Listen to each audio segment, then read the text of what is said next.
तो ये कह रहे हैं मां मैं तो कब से इंतजार कर रहा हूं कि कब आपके अंदर वैराग्य की जागृति हो, आप मेरे पास आए, मैं तो आपको ज्ञान देने के लिए ही रुका हुआ हूं, मेरे रुकने का और कोई प्रयोजन था ही नहीं। मेरा जो प्रयोजन है वो तो सांख्य शास्त्र की, सांख्य योग की वो करना है रचना, वो यहां तो होनी नहीं है, तो मैं तो इसीलिए रुका हुआ हूं, अब आप आ गई हो। इन्होंने उससे पहले बहुत अच्छा कहा है कि भोगान भुक्ता वयमेव भुक्ता तपो न तप्तम वयमेव तप्ता कालो न मातो वयमेव माता कृष्णान जीर्णा वयमेव जीर्णा। भोगान भुक्ता, मैंने भोगों को नहीं भोगा, तब भोगों ने मुझे भोग लिया।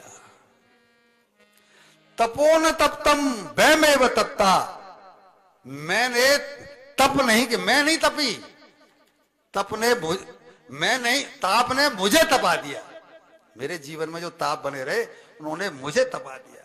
कालो न मातो वयमेव माता, मैं तो काल के हिसाब से जीर्ण शीर्ण हो गई, बूढ़ी हो गई, लेकिन तृष्णा का कुछ नहीं हुआ। तृष्णा आज तक यों की त्यों जीवित है। ये भर्तृहरि ने लिखा है, ये जो हमने सुनाया है श्लोक, भर्तृहरि ने जो शतक लिखा है, 100 श्लोक लिखे हैं, ये हमने वहां से लिया है। उन्होंने जब संन्यास लिया तो अपने ऊपर अपने आप को धिक्कारते हुए लिखा कि मुझे नहीं भोगा, जो राजा थे उज्जैन के, मुझे जो है भोगों ने, भोगों को मैंने नहीं भोगा, भोगों ने मुझे भोग लिया। जिस दिन हमें ये बात ज्ञान आ जाएगा कि आज जर्जर हो गए हम, पहले क्या था, लड़की वाले पीछे घूमते थे, लड़की की माँ कहती है हमारी लड़की के लिए इतने संबंध आते थे, और आज वो लड़की कैसी हो गई है। समय के हिसाब से सब ढल जाना है, सब जीर्ण शीर्ण हो जाना है। मुझे अपनी शरण में लेकर के मेरा कल्याण कर दो बेटा, तुम तो भगवान हो, तुम जैसा पुत्र पाकर भी और मैं अधर्म में लटकी रहूं, ऐसा न हो जाए। मुझसे भूल हुई कि मैंने त्रिकालदर्शी पति पा करके भी उनसे कभी अपने कल्याण की याचना की ही नहीं।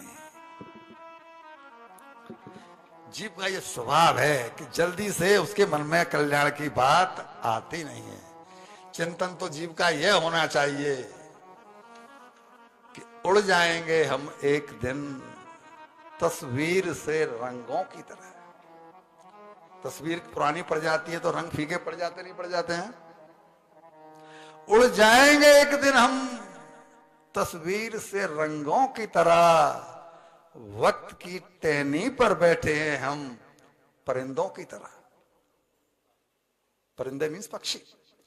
वक्त की टहनी पर बैठे हैं हम परिंदों की तरह।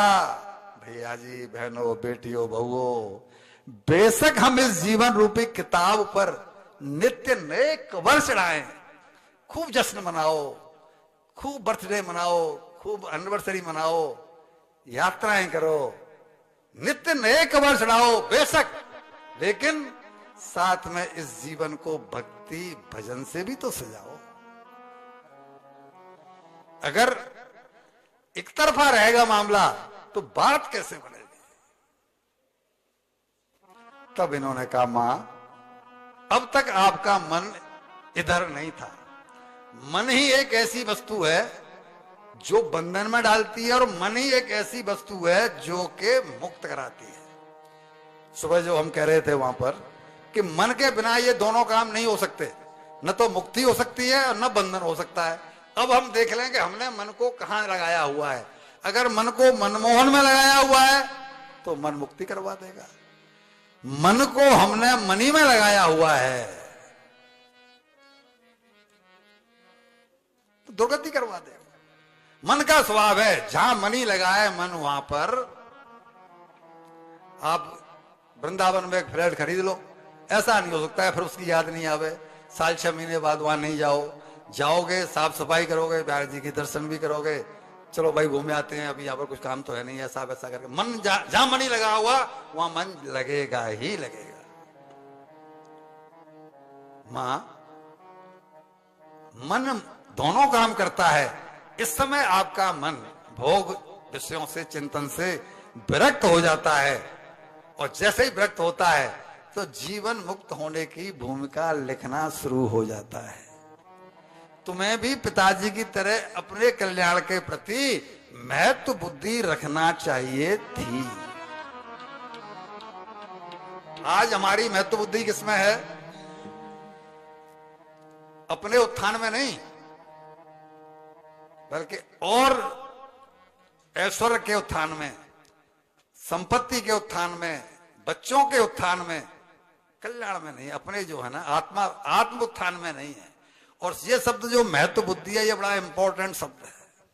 महत्व बुद्धि जिसमें होगी, काम आपसे वही होगा, दूसरा कोई काम